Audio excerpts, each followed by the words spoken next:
နဲ့ကိုးဝဲတာလားဘာနဲ့ကိုးဝဲလဲကတင်ရှင်နဲ့ကိုးဝဲတာဟုတ်မဟုတ်ပါဟမ်တို့ဘေးကကတင်ရှင်လားတကူရှင်လားအဲ့ဒီနဲ့ကိုးဝဲတာလားဟုတ်ပါဘာလို့တခြားဘာသာတွေကသူတို့ဘုရားကိုဘယ်လိုကိုးဝဲလဲတကူရှင်ကတင်ရှင်တို့ဘုရားမကယ်ဘူးနော်ပရိနိဗ္ဗာန်ဆံလို့နော်အဲ့ဒါမလားအဲ့တော့တို့ဘုရားကိုးဝဲတာဘာကြောင့်ကိုးဝဲလဲသူ့ရဲ့အသိဉာဏ်ကိုကိုးဝဲတာသူဟောတဲ့အဆုံးအမတရားတွေကိုအဲ့ဒီတိုင်းကြင်ကြံအားထုတ်ရင်ကောင်းကျိုးချမ်းသာရမယ်လို့ယုံကြည်လို့ကိုးကွယ်တာဘောပေါ်တော့နော်သူကလမ်းပဲပြသွားတာသူလျှောက်တဲ့လမ်းတိုင်းကိုကလျှောက်မှနော်အဲ့ဒါမှကိုကအကျိုးရှိမှာကိုမလို့ခွင့်တဲ့အကျိုးရှိမှာသိုံနဲ့လည်းမရဘူးကြင်ရမယ်ဆိုတဲ့သဘောနော်တခြားဘာသာနဲ့မတူဘူးတခြားဘာသာကိုလှုပ်ချင်တာလို့သူတို့ဘုရားအကုန်ခံတာနော်အဲ့ဒါမျိုးအဲ့ဒီပုံစံကဲတယ်ဆိုတာပေါ့တကိုးရှင်လည်းအနေနဲ့ကိုးဝယ်တာလည်းမဟုတ်ဘူးတကိုးရှင်နဲ့ကိုးဝယ်လို့ရှိရင်လည်းအဲ့လူတွေကဘာဖြစ်ကုန်လဲဟောနတ်တို့ဘာတို့ဂိုင်းကနာတွေဖြစ်ကုန်อ่ะနော်တကိုးကြီးတဲ့ဟိုကတကိုးသေးတယ်ဒါမျိုးပေါ့နော်အဲ့ဒါတွေကြတော့ဘာတွေဖြစ်ကုန်လဲနောက်ပိုင်းကျတော့နတ်ကိုးဝယ်မှုတွေဖြစ်ကုန်တာအဲ့ဒါမလားအဲ့လိုမဟုတ်ဘူးနော်အဲ့ဒါနဲ့သတိထားရတယ်ဒါကိုပြောတာတရားတွေစူးစူးပွင့်တယ်ဒီကဘာမှာဘယ်နှစူးပွင့်လဲ၄စူးပွင့်ပါပြီနော်နောက်ဘုရားတူကြံသေးတယ်အဲ့တော့ဂေါရမဘုရားပွင့်တာမကြလေဘယ်တော့မလားအဲ့ဒီမတိုင်မီကကတ္တပဘုရားအဲ့ဘုရားလက်ထက်ကလူတွေရဲ့တဏ္ဍာဘယ်လောက်ရှိတယ်တောင်းကနန်းရှိတယ်တောင်းကနန်းတတိယနဲ့အသက်တူသွားတယ်အခုကဘယ်လောက်ရှိတယ်အခုဘုရားလက်ထက်ကျတော့85နော်တွက်လိုက်ရင်တရားပေါ့တရားတန်းဆိုတာအလွန်ကျွန်း85ပဲရှိတယ်ဒီကြလာတာဘာကြောင့်ကြလဲသိလားကိုချင်းသီလာပြက်လို့တရွေးနဲ့ပြက်ကုန်လို့နော်အဲ့ဒါသူအဲ့တရားနိုင်ရင်သိမယ်ခိုးမှုကစားနော်အဲ့ဒါမျိုးအရိနာဒနာအစားအဲ့တရားရှိတယ်နော်အဲ့နာဒနာအဲ့ဒါလူတွေကကိုချင်းသီလာပြက်ကုန်တော့အခုဆိုရင်ပုံမစိုးလားကိုချင်းသီလာအဲ့တော့ဘိုးတင်ပေးတာကိုချင်းသီလာနဲ့ပတ်သက်တာပါတယ်လေငါးပါးသီလအဲ့ဒါတရားဝါရိဒသီလလို့ခေါ်တယ်နော်ဝါရိဒသီလနဲ့ဇာရိဒသီလနှမျိုးရှိတယ်နော်ဇာရိဒသီလကြတော့ဟိုသာသမီချင်းဝရှိတယ်မိဘချင်းဝရှိတယ်ဆရာချင်းဝတပည့်ချင်းဝနော်စစ်တီတော်ချင်းဝဒါတွေကဇာရိဒသီလနောက်တစ်ခုကမေတ္တာတုံးမှာဘယ်နှပါလဲ15ပါးရှိတယ်ချို့က14ပါးလို့ပြောတယ်ချို့ဘုန်းကြီးကလည်း14ပါးကျတော့တက်ကောကိုမထည့်ဘူးပေါ့လေတက်ကောကိုမထည့်တာနော်တက်ကောဥစုစသူဥစုစတက်ကောကိုသူကမထည့်ဘူးဟိုတချို့ဘုန်းကြီးကျတော့15ပါးလို့ပြောတယ်မင်္ဂလာတုံးမှာဘယ်နှပါလဲ38ပါးဒါတွေကဇာရိတသီလဝါရိကသီလကျတော့ဘုန်းကြီးကြီးမှာသွားယူတာ5ပါး10ပါး9ပါး10ပါးနော်တာမြင့်တဲ့သီလပေါ့အဲ့ဒါဝါရိကသီလ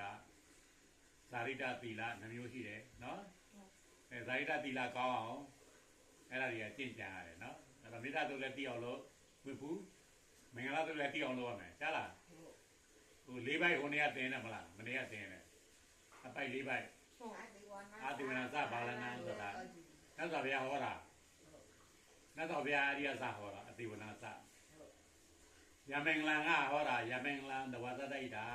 ဆရာတော်ကြီးရေးတာမိတန်းရေးတာမင်္ဂလာတို့ရဲ့မိတန်းကယမင်္ဂလာတဝသတ္တိစင်နေတုစနေတဲ့ကာလပတ်လုံးမင်္ဂလာဘယ်ဟာလဲလိုက်ရှာတော့မတွေ့ဘူးပေါ့အဲ့တော့အနာတပင်ဝရင်ကဒီမြတ်စွာဘုရားရဲ့ညီတော်ရှင်အာနန္ဒရှင်အာနန္ဒသူကပြန်ပြီးကြားတာမြတ်စွာဘုရားကိုမြတ်တကောင်ရမှာမတိမကျနတ်သားတစ်ပါးလာလျှောက်တာမင်္ဂလာတရားပါလေဆိုတော့မြတ်စွာဘုရားဟောတဲ့တရားကိုသူကကြားလို့သူကပြန်ဟောတာဧဝမေတုတံဆိုတာကိုပြောတာဧကံတမယံညအခါမှာဘဂဝါသဖရာပေါ့တာဝတိယံတာဝတိပြီမှာတဲ့အနာထာအိန္ဒိပတ္တအနာထာဆိုအနာသဘိန်သေနော်အနာထာညောတာအာမေဟာရမလားဒါစီတုံအကြောင်းပေါ့နော်အဲ့ဒါဘာကုန်ပါတယ်အဲ့ဒီအကြောင်းမှာညတဲ့ကောင်ရမှာအဲ့နတ်တစ်ပါးလာလျှောက်လို့သူကြားလို့ဟောတယ်ဆိုတော့ အဲ့တော့ဘယ်ကစလဲအတိဝနာစအတိဝနာစဘာလနာမတော်ရဟောတာနော်အဲ့တော့ပိုက်လေးပိုက်နော် ဟုတ် ပြောပြီးပြီပြန်ကြည့်ပြန်နှူးပြီးနောက်တစ်ခါ၄ပိုက်ပြန်တင်မယ်၄ပိုက်38ပါရှိတယ်မင်္ဂလာတုတ်ကိုကြည်လို့ရှိရင်အဲ့ဒီတိုင်းကြည့်ရင်နိဗ္ဗာန်ရောက်တယ်ဘယ်ပေါ့လို့နော် ဟုတ် အဲ့တော့လူတတာသွားပြောတာလောက်လဲ85 85ဆိုတော့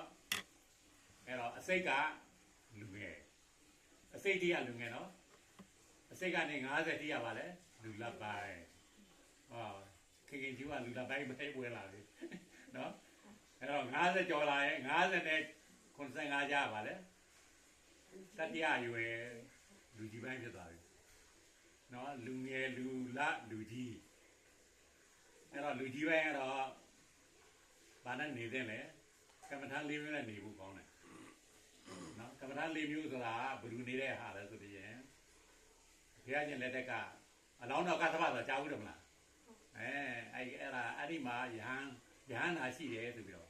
ယဟန်နာမြုပ်တာဆိုတာကတ္တဗယဟန်နာကြီးဒါဘုရားမဟုတ်ဘူးကတ္တဗဒါယဟန်နာနော်မြတ်စွာဘုရားရဲ့ဟိုဒီမောတတိယတပည့်ပေါ့နံပါတ်3တပည့်ပေါ့နော်သူကဒီမှာမြတ်စွာဘုရားသာသနာကိုလက်ဆင့်ကမ်းပယ်ယူတယ်သံဃာယန္တာတင်တယ်ပထမဆုံးအဲ့ဒါယဟန္တာကြီးကတ္တပအရှင်ကတ္တပယဟန္တာကျင့်တဲ့အကျင့်ကကမ္မဋ္ဌာန်း၄မျိုးအဲ့ဒီမျိုးနဲ့နေတယ်တဲ့သူကအဲ့ဒီနေတဲ့ကြောင့်သူကတိခဏနံသိရှိတယ်တော့မှတရားကျင့်နေတော့မှအဲ့ဒီမှာယဟန်သူ့ကိုပြုစုတဲ့ဟိုတဲ့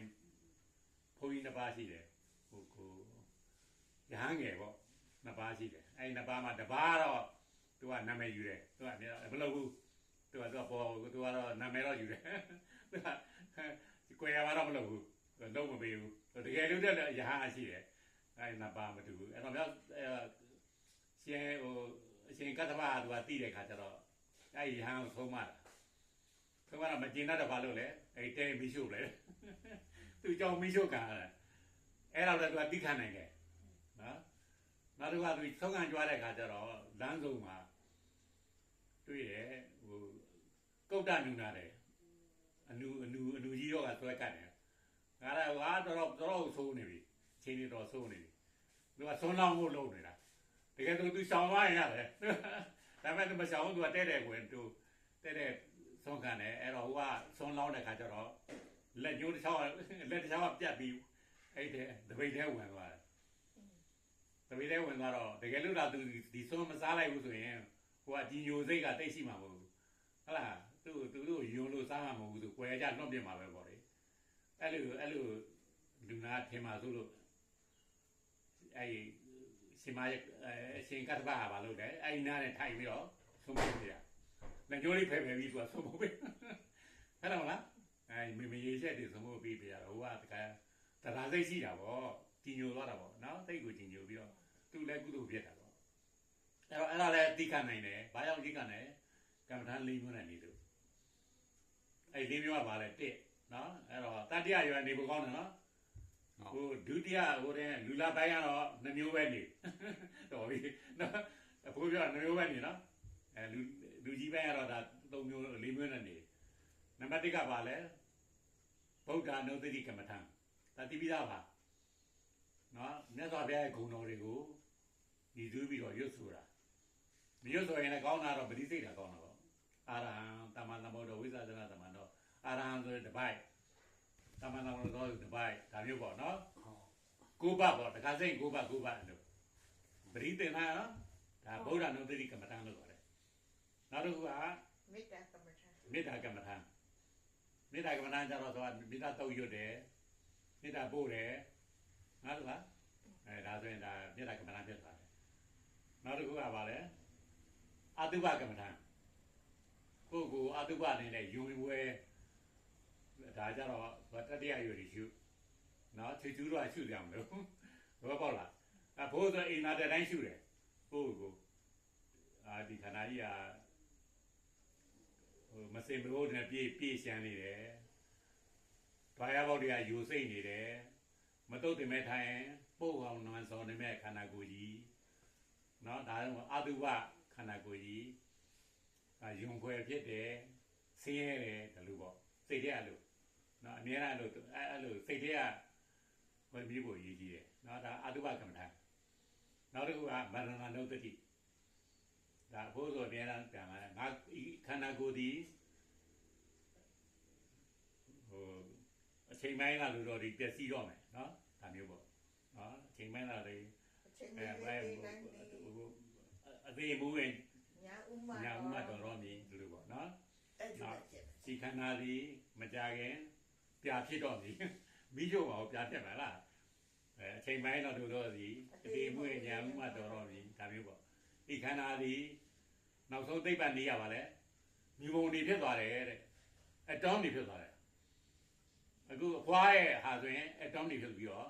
လွတ်စင်သွားပြီစက်ကြဝဠာကိုလွတ်သွားပြီမှန်လားအဲသိပ္ပံနည်းနဲ့တယောက်ဟိုတင်လာတာရှိတယ်တော့လူတယောက်ကခန္ဓာကိုယ်တိဆောက်ထားတဲ့အတောင်းတွေကိုအပေါ်မှာထိုင်လေထိုင်လို့ရတယ်ဟုတ်အတောင်းတွေတိဆောက်တာသူတို့ရည်တာဘယ်လောက်ရှိလဲ7 octillion ခုနှစ်နောက်က3ညအလုံး30အဲ့လောက်ကိုအတောင်းတွေရှိတယ်တဲ့ကြည့်လေဟို protein ကိုကြည့်လေအသားတက်မလားဘာနဲ့တိဆောက်အမိုင်နိုအက်ဆစ်မိုင်နိုအက်ဆစ်မှာပါလဲနိုက်ထရိုဂျင်ပါတယ်ဟိုက်ဒရိုဂျင်ပါတယ်ကာဗွန်ပါတယ်အောက်ဆီဂျင်ပါတယ်ဟုတ်မလားအဲ့တော့နိုက်ထရိုဂျင်ဘာနဲ့တိဆောက်တာလဲအတွန်းပေါ့ခဏမှာအနုမြူမုံလေးတိဆောက်တာအဲ့တော့အနုမြူမုံလေးတွေကတကူလုံးမှာဘယ်လောက်ရှိလဲခုနှစ်နောက်ကအလုံး3ညလုံးလုံးပဲအဲ့လောက်အရေးတွဲရှိတယ်တဲ့အဲ့ဒါတွေကဘယ်ရလာဆိုစัจ java လာနှာရောက်လာတဲ့ကြည့်ကြည့်လေခန္ဓာကိုယ်တိဆောက်တာစัจ java လာနှာလာတဲ့အမှုံတွေတဲ့အဲ့ဒါနဲ့လူတိဆောက်တာဒီတရိစ္ဆာန်ဖြစ်ပါပြီပေါ့တစ်ပင်နဲ့လူပဲနော်ပြီးတော့တဲ့သူရဲ့တက်တန်းကဘယ်လောက်ရှိတယ်တန်းထောင်ခဏကဲဘယ်လောက်ထူးဆန်းလဲကိုမတိဆောက်တဲ့ဟာတွေကသူတို့ရဲ့တက်တန်းတန်းထောင်ခဏအဲ့တော့ဒီအောင်သေသွားရင်လည်းသူကပြည့်စည်စက် java လာလွင့်သွားမှာပဲနောက်ပုံစံတစ်ခုသူကဖန်တီးဦးမှာပဲတော့ပေါ့နော်အဲ့ဒါမလို့နောက်ဆုံးကတော့မြူမုံဖြစ်သွားလိမ့်မည်အချိန်ပိုင်းလာလို့တော့ဒီအသေးပွင့်ညာမှတော်တော့ပြီဟော3ချိန်ဒါမရဏဒုတိလို့ခေါ်တယ်အဲ့တော့တတိယအရွယ်တွေကဗုဒ္ဓနုတ္တိမေတ္တာကမ္မထာအတုပကမ္မထာမရဏနုတ္တိကမ္မထာဘောပါတော့နော်ဝင်ဖူးလို့ကြတော့ဗာလဲမေတ္တာကမ္မထာဗုဒ္ဓနုတ္တိကမ္မထာနော်အာရဟံနဲ့ပရိသေမေတ္တာဖို့ဒါပဲဒါဒုတိယအရွယ်တတိယအရွယ်ရောက်ပြီအဲ့ဒါပဲနော်